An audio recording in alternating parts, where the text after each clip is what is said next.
Salam alaikum, salut à tous. Nombreux à m'avoir interpellé pour me demander ma réaction. Alors que j'ai fait des pas de posts écrits. Je vous rappelle que sur YouTube, je fais des posts écrits, comme dans Facebook, d'explications sur la Turquie. Donc je vous fais une vidéo, parce que certains préfèrent faire une vidéo, prendre un peu plus de temps, plus de longueur. Alors, Imamoglu, alors déjà, toute la présentation qui est faite par la presse est fallacieuse. Ils disent le Imamoglu, maire d'Istanbul, le rival d'Erdogan. Et tous ils matraquent là-dessus. Alors pourquoi? Parce que c'est toujours pareil, la manipulation des esprits. Ça veut dire que si c'est son rival et qu'il est mis en prison, en mandat de dépôt, c'est-à-dire avant le jugement, ben ça veut dire que Erdogan mettrait, donc selon la définition qu'ils font, son rival en prison, comme un peu Al-Sisi en Égypte, afin de s'assurer le pouvoir. Mais qu'en est-il? Tout est faux. Puisque il y a eu, je crois que c'est en 2014, le vote de la nouvelle constitution turque, en créant ce régime présidentiel, et pour le présenter par Erdogan et adopté par le peuple, je répète bien, par référendum, il y a plus de référendums en Turquie avec Erdogan qu'en France. Donc la dictature, c'est en France. Quand les gens votent et qu'on fait de l'autre côté. Ou que chaque fois Macron, ça fait 7 ans qu'il promet un référendum, il y a 0 référendum. En Turquie, il y a eu plusieurs référendums sur des choses complètement importantes. Voilà. Et donc cette question. Et dans cette présentation, il était fait que, certes, il y a un régime présidentiel, mais limité à 2 mandats. Un peu comme il y a en France, c'est-à-dire 2 mandats maximum, etc. Et donc, Erdogan, Imamoglu ne peut pas être son rival. Parce que la prochaine élection, Erdogan ne peut pas être candidat.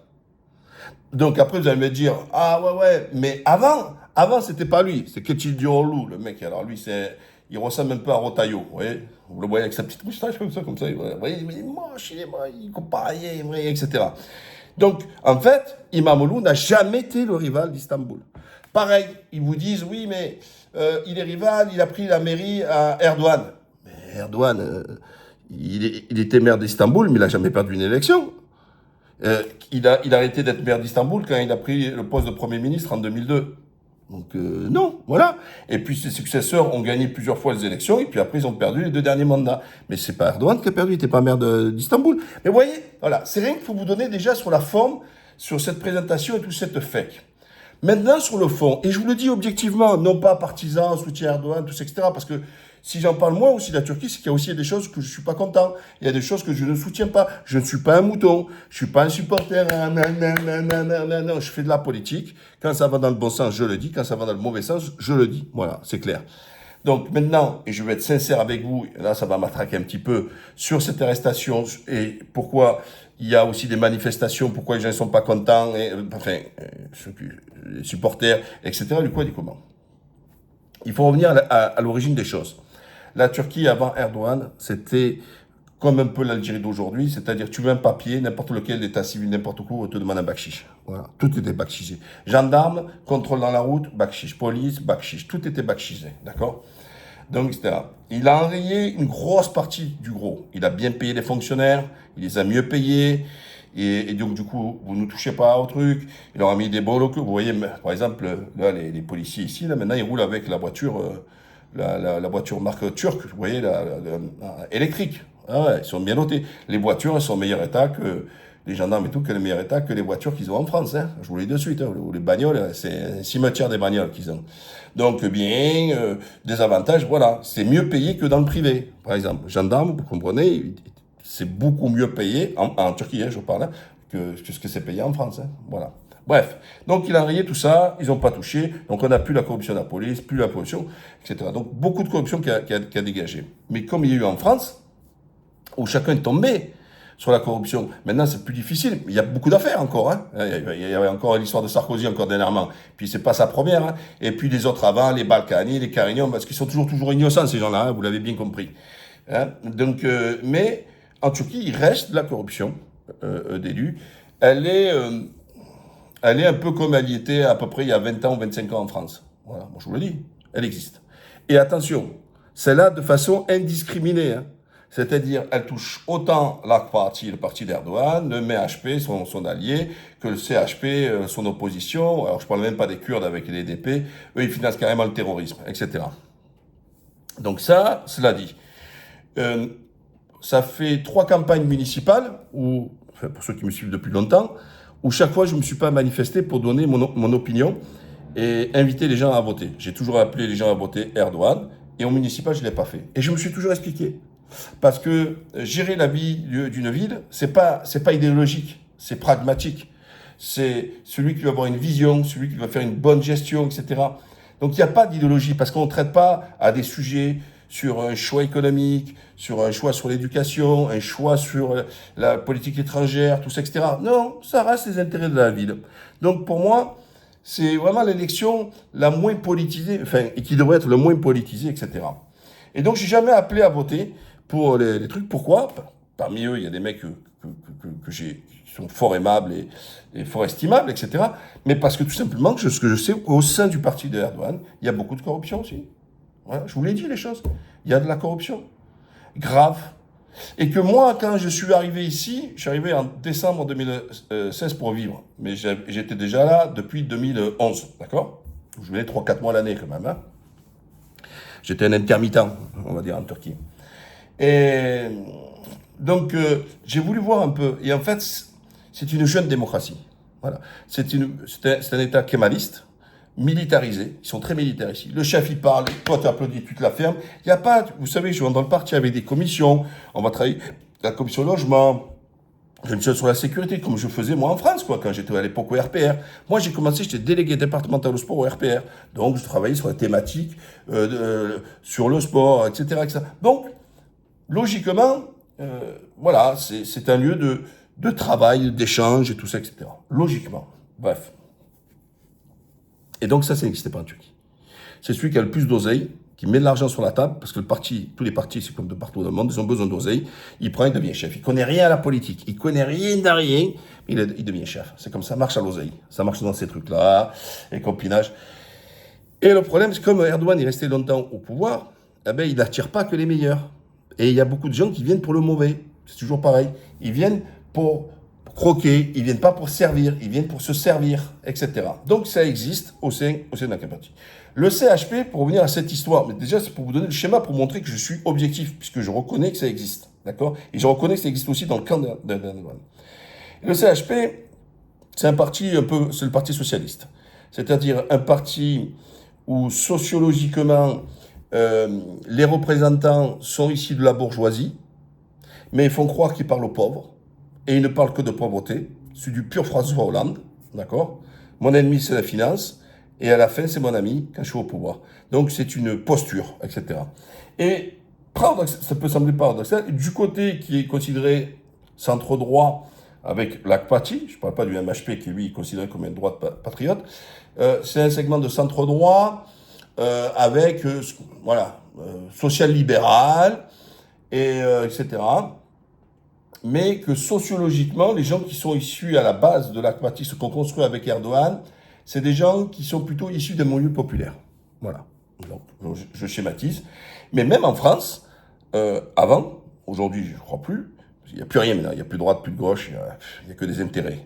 À l'époque, les de droite, c'était plus sociologiquement, comme vous voyez les représentations nationales, c'est-à-dire au Parlement, des gens qui étaient de milieu social beaucoup plus modeste que le Parti socialiste, puisqu'avant c'était le Parti socialiste qui étouffait tout le monde, c'était le LFI d'aujourd'hui, etc.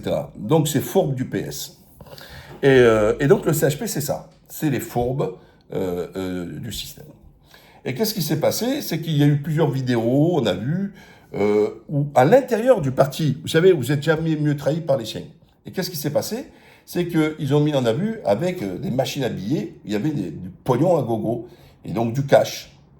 Et beaucoup d'éléments qui ont été donnés à la justice viennent de ce parti-là. Vous voyez, quand il y a eu toutes les affaires du PS et tout ça, etc., toutes les magouilles, les gens ne pouvaient pas vous rappeler, mais Téchiné, enfin, il y avait des tonnes d'affaires, d'accord? D'ailleurs, la dernière date qui a été condamnée, c'est Kambadélis, qui fait partie de cette vieille brigade, mais il a été plusieurs fois d'ailleurs condamné celui-là pour corruption et compagnie.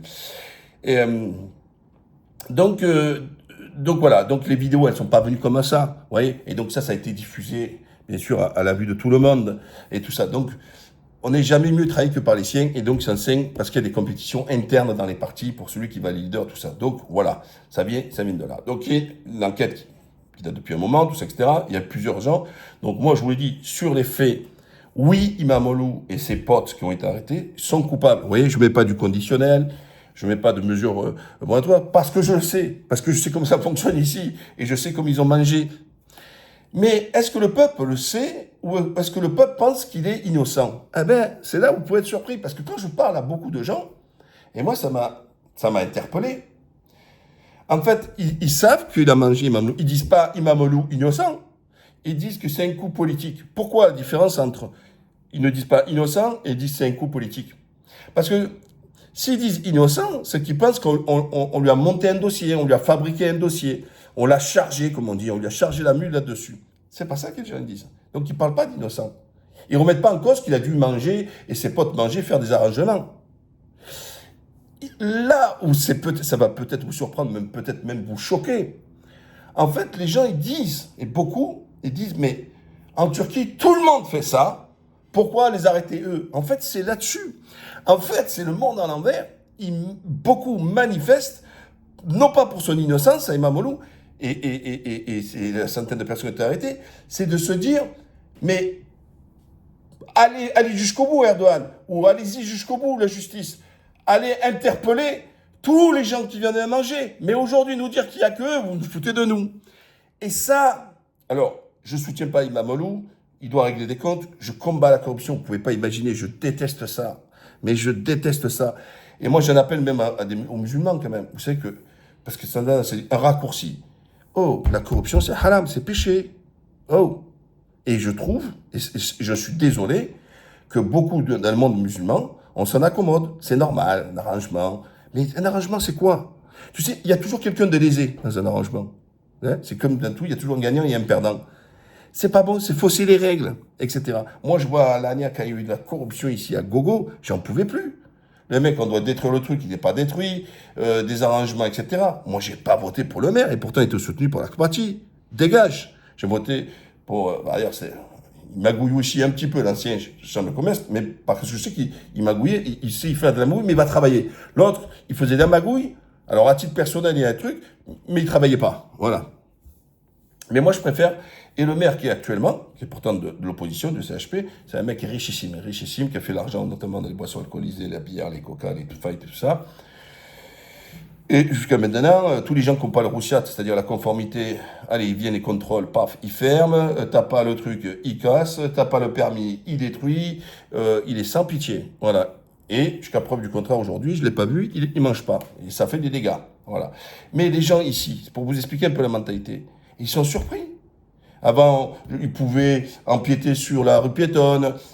Ici, la plupart des restaurants n'avaient même pas la conformité. Là, il dit, tu fermes, ou ça, c'est le contrôle d'hygiène, ou contrôle des produits alimentaires, tout ça, etc. Dit, avant, on filait un billet, on s'arrangeait. Eh bien, les gens, ils vous prennent pour un extraterrestre, et ils sont en colère quand vous avez enlevé leur habitude. Ils avaient l'habitude que tout se réglait. Oh, j'ai encore un pote, il n'avait pas. Il va voir le mec de la mairie, alors c'est pas directement le maire, hein, c'est un autre mec, il lui marque sur un post-it parce qu'il y a ce qui rentre dans la poche du maire et il y a ce qui rentre aussi pour la vie de la commune. C'est ça que vous allez comprendre, par exemple. Par exemple, il y en a un, il va lui dire bon, écoute, j'ai une crèche à payer, et en fait, comme ils veulent pas augmenter les impôts fonciers, il dit paye la crèche. Bon, ben, tu as droit à un étage en plus, une surface, je sais pas, 200 mètres carrés en plus, dans ta construction ou un truc comme ça. Bref, c'est quelque chose. L'autre, il n'avait pas. Il va me mettre sur un post-it. Il parle même pas, le mec. Hein. Il lui donne le numéro de l'IBAN, tout ça, le RIB en France on dit, de Kestelsport. Et donc en fait, parce que le maire était originaire d'un quartier qui s'appelle Ketesport, ouais, qui tournait bien, et il fallait virer le pognon là-bas. Et tu mettais une somme, etc. Donc ça rentrait dans l'association. Après, que peut-être qu'il mange dedans, peut-être, mais c'est surtout aussi pour nourrir dans son coin-là, son équipe et compagnie. Donc en fait, il y a une partie dans la corruption, elle est faite. Il y a des parties que c'est pour l'enrichissement personnel, et le reste c'est pour la mairie, pour faire baisser les taxes et tout ça. Et donc ils disent, ben, vous crachez au bassinet, je vous arrange, vous crachez au bassinet. Il a besoin d'un camion, le maire, il vous appelle, vous payez un camion. Voilà, c'est comme ça. Et voilà. Donc le nouveau maire, ben, il n'est pas là. Et là, j'ai vu la différence parce que les impôts ont vachement augmenté, les impôts fonciers. Mais moi, je le préfère, voilà, etc. Encore une fois, pour moi, philosophiquement, c'est péché, et deux, je me dis toujours, c'est qu'aujourd'hui, toi, tu es le gagnant, mais demain, c'est peut-être toi le perdant. Et tu n'accepterais pas qu'on n'applique pas les règles et que quelqu'un qui te marche dessus ou qui passe devant toi ou qui a un avantage sur toi, parce que tout simplement, il a eu bénéficié de la corruption. Donc voilà. Donc la question aujourd'hui de beaucoup de gens qui s'élèvent, c'est pas. Donc j'ai écarté l'histoire du rival, puisque Erdogan ne sera pas candidat à la prochaine élection. Imamoglu il devait être désigné 2 jours après son arrestation, le dimanche, candidat CHP. Donc il y a des fortes chances qu'il soit candidat du CHP, sauf les mesures de justice, tout ça, etc. Donc ça, c'est réglé. Est-ce qu'Imamoglu et ces trucs, c'est du réel? C'est du réel. Voilà, comme tout le monde en Turquie, hélas, etc. Et voilà la vérité. Et moi, je le souhaite que de plus en plus, ça s'enraye. Alors, mais en France, ne vous inquiétez pas, hein, la corruption, elle est bien présente. Hein. Colère, là, le secrétaire de l'Élysée, là, le secrétaire général de l'Élysée, là, oh, il a annoncé, il part en avril. Vous savez où il va? Société Générale. Chez qui? Chez les banquiers. Ils vont tous se banquier. Et comment ça se fait qu'il va débarquer? Et vous allez voir, bah, des émoluments, bah, bah, boum. Bruno Le Maire, le matin, il était plus au gouvernement, l'après-midi, il était déjà en Suisse. Et bah, bah, boum. Mais tout ça, c'est le fruit de la corruption. Mais arrêtez. En fait, vous ne comprenez pas, c'est que la corruption a changé de visage. Elle existe sur 2 volets. La partie avec les avocats. Donc, vous savez, vous avez la possibilité, en tant que comme député, d'avoir la validation des acquis et donc de passer les députés. Ce qu'elle a fait Daci, ce que Copé a fait, tout ça, beaucoup ont fait, etc. Le maire, et même de Villepin, tout ça, etc. Donc, ils deviennent là. Et après, ils ouvrent un cabinet et ils facturent. Et c'est là qu'ils se gavent, avec les arrangements et tout. Alors, tu as ceux qui font le côté avocat, les cabinets. T'as ceux à la Sarkozy, ils vous font Zerma, je fais la conférence. Le mec, il a mis 800 milliards dans la tête à la France. Il a détruit en même temps la Libye, etc. Il n'a jamais rien réussi de sa vie, même pas ses propres mariages. Et il va vous donner des leçons et il va prendre 200, 300 000 euros pour 1 heure d'intervention. Vous foutez la gueule de qui? Qui vaut 300 000 euros là, de l'heure? Qui vaut 300 000 euros de l'heure? Qui se fait payer 300 000 euros de l'heure? Mais pour gagner quoi, la sortie? Les gens, quand ils sont sortis de l'heure de trucs, combien ils ont gagné? Si tu as mis 300 000 pour lui, les gens, ils ont gagné quoi? Des millions d'euros derrière? Mais c'est du vin, c'est à acheter. Le Qatar, il a acheté. Le Qatar, il achète beaucoup d'ailleurs. Etc. Et ça, c'est haram. Comme ça, vous dire, j'en étais. Oui, ou leurs autres, ils sont employés avec des salaires exorbitants dans des grosses boîtes et tout. Alors là, c'est roulement poulain. Et avec des salaires énormes, colossaux, etc. Voilà. Donc aujourd'hui, on sait, la corruption a changé de visage parce que la justice est efficace en France. Parce que la justice se manifeste. Alors, je sais qu'il y en a qui vont me dire, mais non, moi j'y crois. Je crois qu'elle est montée en flèche depuis des années et qu'elle fait de plus en plus son travail. Je dis pas, il y en a beaucoup qui passent à travers les mailles parce qu'elle n'a pas beaucoup de moyens, mais je peux vous dire que si la justice avait plus de moyens, elle ferait encore plus de massacres.